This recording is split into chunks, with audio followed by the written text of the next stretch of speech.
Hi friends, அண்ணா சீரியலில் இன்றைக்கான எபிசோடில் என்ன நடக்க போகுதுன்னா, சவுந்தரபாண்டி சாப்பாடு முன்னாடி வந்து உட்காந்துருக்காரு. அவரை பார்த்து எல்லாருமே ஷாக்காகி நிற்கிறாங்க. என்ன கரெக்டாக சாப்பாடுக்கு வந்துட்டேனா? ஜெயிலில் உப்பு காரம் இல்லாத சாப்பாடு, அதனால முதல்ல ஸ்வீட்ல இருந்து ஆரம்பிப்போம். அந்த பாயசத்தை எடுத்துட்டு வரலன்னு சொல்கிறாரு. யாருக்குமே என்ன நடக்குதுன்னு புரியாமல் பார்த்துட்டு நிற்கிறாங்க. அப்போ சவுந்தரபாண்டி பரணியை பார்த்து, பரணி, நான் உன்னை டாக்டருக்குள்ள படிக்க வச்சேன், இந்த வெறும் பையன் கடைசி ஒன்று இப்படி பரிமாற விட்டுட்டானா? சரி, அப்பாவுக்கு கொஞ்சம் சாம்பார் ஊத்துன்னு சொல்ல சண்முகம் கோவப்படுறாரு. பரணி, விசேஷ வீடுன்னு தான் நான் அமைதியாக நிற்கிறேன். விசேஷ வீட்டை இந்த ஆள் கருமாதி வீட்டா மாத்திராமன் சண்முகம் சொல்ல, அண்ணன் என்னென்ன நடக்குது? இவர் ஜெயிலிருந்து தப்பிச்சு வந்துட்டாரான்னு பரணி கேட்குறாங்க. சாட்சி இல்லாத கேஸுக்கு எப்படி தண்டனை கொடுப்பாங்க? என்ன பெயிலில் விட்டுட்டாங்கன்னு சவுந்தரபாண்டி சொல்ல, சாட்சி இல்லையா? என்னல சொல்கிற? அந்த சனியனை நீ போட்டு தள்ளிட்டியான்னு வைகுண்டம் கேட்குறாரு. சனியனை எதுக்காக நான் போட்டு தள்ள போகிறேன்? அதான் உங்கள் இன்ஸ்பெக்டருக்கு தகவல் வந்திருக்குமே, யாரோ ஒரு நல்லவன் செஞ்ச உதவியால் அந்த சனியன் தப்பிச்சு போயிட்டான். சாட்சியே இல்லாத கேஸுக்கு எப்படி தண்டனை கொடுப்பாங்க? அதான் நான் பெயிலில் வந்துட்டேன்னு சவுந்தரபாண்டி சொல்ல எல்லாருமே ஷாக்காகி பார்க்குறாங்க. முத்துப்பாண்டி, என்னல இதெல்லாம் பாக்கியம் கேட்க, பெயிலில் வந்திருக்காருமா, சாட்சியை ஒப்படைக்கிறதுக்கு டைம் தந்திருக்காங்கன்னு சொல்கிறாரு. சவுந்தரபாண்டி பெயிலில் வந்திருக்கிறாருங்கிறத கேள்விப்பட்டதும் எல்லாருமே கோவப்படுறாங்க. இந்த ஆள் இப்போ இந்த வீட்டை விட்டு வெளியே போகணும், அது வரைக்கும் நம்ம வீட்டில் யாரும் சோத்துல கை வைக்கக்கூடாதுன்னு வைகுண்டம் சொல்ல, சாப்பாடு முன்னாடி உட்காந்துருந்த எல்லாருமே எழுந்து நிற்கிறாங்க. உனக்கு சாப்பாடு வேண்டானா போல, அதுக்காக அவங்க எல்லாரும் எதுக்காக எழுந்திருக்க சொல்ல, நான் சாப்பிட போறேன்னு சொல்லிட்டு சவுந்தரபாண்டி சாம்பாரை சோத்துல விட்டு பிசைகிறாரு. முத்துப்பாண்டி சவுந்தரபாண்டி கிட்ட எந்திரிப்பான்னு சொல்ல, சாப்பாட்டில் பாதியில் எந்திக்க கூடாதுல, இருள சாப்பிட்டு முடிக்கிறேன்னு சொல்ல, முத்துப்பாண்டி அவருடைய கையை பிடிச்சி இழுத்து தரன்னு வெளியில கொண்டு வந்து பம்பரம் மாதிரி சுற்றி விடுறாரு. என்னால கொஞ்சம் கூட மட்டு மரியாதை தெரிய வேண்டாம்? நீ தான் இந்த வீட்டோடைய மாப்பிள்ளன்னு நினைக்கிறியா? நான் உனக்கு முன்னாடியே இந்த வீட்டோட மாப்பிள்ளை, அதனால எனக்கு தான் முதல் மரியாதைன்னு சொல்லிட்டு அவருடைய கை விரல் எல்லாத்தையுமே சப்புறாரு. என்னல பாண்டி, இது உப்பு காரம் இல்லாமல் ஜெயில் சாப்பாடு மாதிரியே இருக்குது. ஓ, அது சரி, ஜெயிலுக்கு வரக்கூடிய சாப்பாட்டில் பாதியை இங்கே திருப்பி விட்டுட்டியா? ஏன் இவங்களுக்கு காசு மிச்சம் பண்ணி கொடுக்குறியா? அதான் நான் பார்த்தேன், இவன் எப்படி எல்லாருக்கும் சமைச்சு போட்டுட்டான்னு. சரி எட்டி பாக்கியம், வீடு வந்து சேரு, எனக்கு ரொம்ப பசிக்குதுன்னு சவுந்தரபாண்டி சொல்ல, விசேஷம் நடந்த வீட்டில் தேவையில்லாமல் என் வாயால் சாபம் வாங்கி கட்டிக்காதன்னு பாக்கியம் சொல்ல, என்னட்டி இவ கோட்டிக்காரியாக இருக்கா? கோர்ட்டே எனக்கு பெயில் கொடுத்து ரிலீஸ் பண்ணிடுச்சுது. கோர்ட்டு சொன்னால் எல்லாரும் நம்பி தான் ஆகணும். கட்டின பொண்டாட்டி நீயும் என்ன நம்பி தான் ஆகணும். சரி, நான் கிளம்புறேன். அப்புறம் சூடாமணி, நீ என்ன பிளானில் இருக்கிற? கல்யாணம் முடிஞ்சதுக்கப்புறம் நேராக அங்கே கேரளா ஜெயிலுக்கு தானே போக போகிற? பார்த்து சூடாமணி, அங்கே காற்றும் மழையுமா இருக்குதான், நீ முக்காடு போட்டுட்டே போ. ஆமாம், நீ எப்படி போவ? இவன் சைக்கிள்லேயே வச்சு கூட்டிகிட்டு போவானா இல்லை பஸ்ஸில் கூட்டிகிட்டு போவானா? சரி, எப்படி போனால் என்ன, போகும்போது 2 பேரும் மாலையும் கழுத்துமாவே போங்க. ஏன்னா கடைசியில் உனக்கு அந்த மாலையை தான் நாங்கள் போடணும். கை கழுவ ஒரு தண்ணி கூட தரமாட்டுக்கானுங்கன்னு சொல்லிட்டு சவுந்தரபாண்டி அந்த எச்சி கையாலே எல்லாருக்கும் டாட்டா சொல்லிட்டு கிளம்புறாரு. அந்த சனியன் தப்பிச்சு போயிட்டான், அதனால தான் அந்த ஆளுக்கு பெயில் கிடச்சிருக்குது. நான் தான் தப்பு பண்ணிட்டேன், நான் சரியாக பிளான் பண்ணியிருக்கணும்னு முத்துப்பாண்டி சொல்ல, நீங்கள் என்னங்க பண்ணுவீங்க? நீங்கள் போயிருந்தா அந்த சனியனை தப்பிக்க விட்டுருப்பீங்களா? சரி விடுங்கன்னு எசக்கி சொல்ல, நீங்கள் யாரும் கவலைப்படாதீங்க, கண்டிப்பாக அந்த சனியனை கண்டுபிடிச்சி இந்த ஆளை நான் ஜெயிலில் அடைப்பேன்னு முத்துப்பாண்டி சொல்ல, அந்த ஆள் ஜெயிலுக்கு போகிறது தான் நல்லது, இல்லைன்னா நானே அவரை வெட்டி போடுவேன்.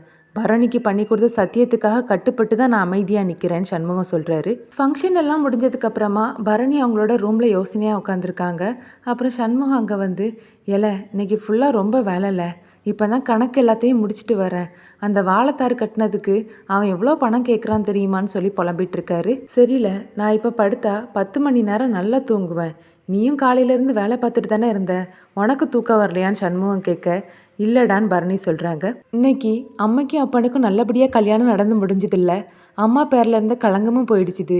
இனி அடுத்தது ரத்னாவுடைய கல்யாணம் தான் சண்முகம் சொல்ல, டேய், அந்த சவுந்தரபாண்டி வெளியில் வந்துட்டாரு, அடுத்தது என்ன பண்ண போறாருன்னே தெரியல. பாவுண்டா ரத்னா, இந்த முறையும் அவள் கல்யாணம் நின்று போச்சுன்னா அவளால் தாங்க முடியாதுன்னு பரணி சொல்ல, அந்த ஆளால் எப்போவுமே நிம்மதி இல்லாமல் தான் நம்ம இருக்கிறோன்னு சண்முகம் கோவப்படுறாரு. நீ கோவப்படாதடா, நம்ம ஏதாவது பண்ணி அந்த ஆளை ஜெயிலுக்கு மறுபடியும் அனுப்பணும்னு பரணி சொல்ல, அதான் அந்த சனி இந்த ஊரில் தானே திரிஞ்சிட்டு இருப்பான், அவனை கண்டிப்பாக நான் கண்டுபிடிச்சி அடித்து எடுத்தாவது கோர்ட்டில் கொண்டு போய் நிறுத்திடுறேன்னு சண்முகம் சொல்கிறாரு. டேய், நீ அவனை அடிக்கலாம் வேண்டாம், என் அண்ணன்கிட்ட பிடிச்சி கொடுத்தாலே போதும், அவன் மற்றதெல்லாம் பார்த்துப்பான்னு பரணி சொல்ல, அவனை நம்புறதுக்கா வேண்டாமான்னு எனக்கு இன்னும் சந்தேகமாக தான் இருக்குதுன்னு சண்முகம் சொல்கிறாரு. டேய், அவன் தானே அந்த மலையாளி அத்தையை கொல்ல வந்திருக்காங்கிற விஷயத்த உங்ககிட்ட சொன்னான். பாண்டி முன்ன மாதிரி இல்லடான்னு பரணி சொல்கிறாங்க. அவனை இத்தனை நாளும் வில்லனாவே பார்த்துட்டேனா, அதனால அவனை என்னால் நம்ப முடியலன்னு சண்முகம் சொல்கிறாரு. சரி அதெல்லாம் விடல. இன்னைக்கு அம்மைக்கும் அப்பனுக்கும் நல்லபடியாக கல்யாணம் நடந்து முடிஞ்சுது. அவங்க 2 பேரையும் டிக்கெட் போட்டு கோவில் குளம்னு அனுப்பி வைப்போமான்னு சண்முகம் கேட்க, இதுவும் நல்ல ஐடியா தான்.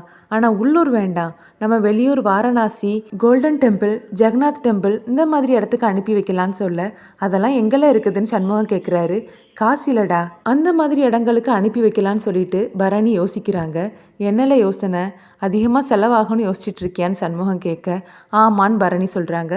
அதெல்லாம் பார்த்துக்கலாம்லன்னு சண்முகம் சொல்ல, அது மட்டும் இல்லைடா, அத்தையால் இப்போ வெளியூர் எங்கேயும் போக முடியாது, அவங்க பரோலில் இருக்கிறாங்க, அவங்களால வெளியூருக்கெல்லாம் போக முடியாதுன்னு பரணி சொல்ல சண்முகம் கோவப்படுறாரு.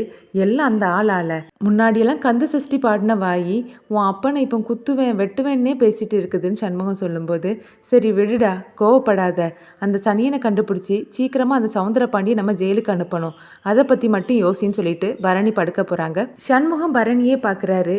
என்னடா எதுக்கு இப்படி பார்க்குறேன்னு பரணி கேட்க, இல்லை இங்கே உள்ள பிரச்சனையெல்லாம் முடிஞ்சதுக்கு அப்புறமா நம்ம 2 பேரும் காஷ்மீருக்கு போகலாம், அங்கே தான் ஆப்பிள்லாம் காய்க்குமா, அந்த ஆப்பிள் மரத்துக்கு அடியில் இருந்து நம்ம 2 பேரும் தோளோட தோல் சாஞ்சி ஆப்பிள் சாப்பிட்லான்னு சொல்கிறாரு.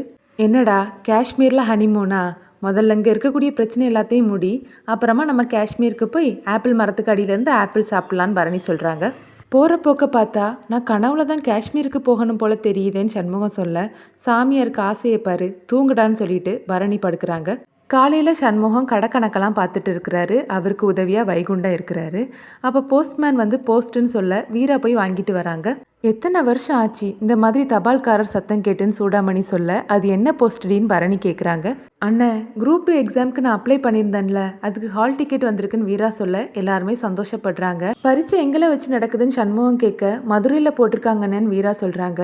அம்புட்டு தூரம் போகணுமான்னு சூடாமணி கேட்க, எம்மோ இப்போ எதுவுமே தூரம் கிடையாது, மதுரை பக்கத்தில் தான் இருக்குதுன்னு சண்முகம் சொல்கிறாரு. பரீட்சை எப்போலன்னு சண்முகம் கேட்க, நாளைக்குன்னு வீரா சொல்கிறாங்க. நாளைக்கா, சரி அப்போ நம்ம காலையில் போயிடலான்னு சண்முகம் சொல்கிறாரு. இல்லைண்ணே, காலையில் 9 மணிக்கு டெஸ்ட் ஆரம்பிக்குது, காலையில் போனால் சரியாக தூங்காமல் என்னால் ஒழுங்காக பரீட்சை எழுத முடியாது, அதனால் இப்போவே நம்ம கிளம்பிடலான்னு வீரா சொல்கிறாங்க. இல்லை இப்போவே வா, ரத்னாவோட கல்யாணம் இருக்குது, எம்புட்டு வேலை இருக்குதுன்னு சண்முகம் சொல்கிறாரு. இது பிள்ளையோட எதிர்காலம் சம்மந்தப்பட்டதில்ல, அதுவும் ஒரு நாள் தானே, கல்யாண வேலையெல்லாம் நான் பார்த்துக்கிறேன், நீ அவங்கள கூட்டிகிட்டு போன்னு வைகுண்டம் சொல்கிறாரு. வீரா பரணியை கூப்பிட்றாங்க. இல்லட்டி ஒரு முக்கியமான கேஸ் இருக்குது, எப்போ வேணாலும் அவங்களுக்கு பெயின் வரும், அதனால என்னால் வர முடியாதுன்னு பரணி சொல்லிடுறாங்க. நான் மதுரையை பார்த்ததே கிடையாதுன்னு, நானும் உங்கள் கூட வரேன்னு கனி சொல்ல, சரியில்லைன்னு சண்முகம் சொல்கிறாரு. அப்புறமா ஒரு காரில் வீரா, எசக்கி, கனி, சண்முகம் எல்லாரும் சேர்ந்து போயிட்டுருக்காங்க. இதோட எபிசோட முடிக்கிறாங்க.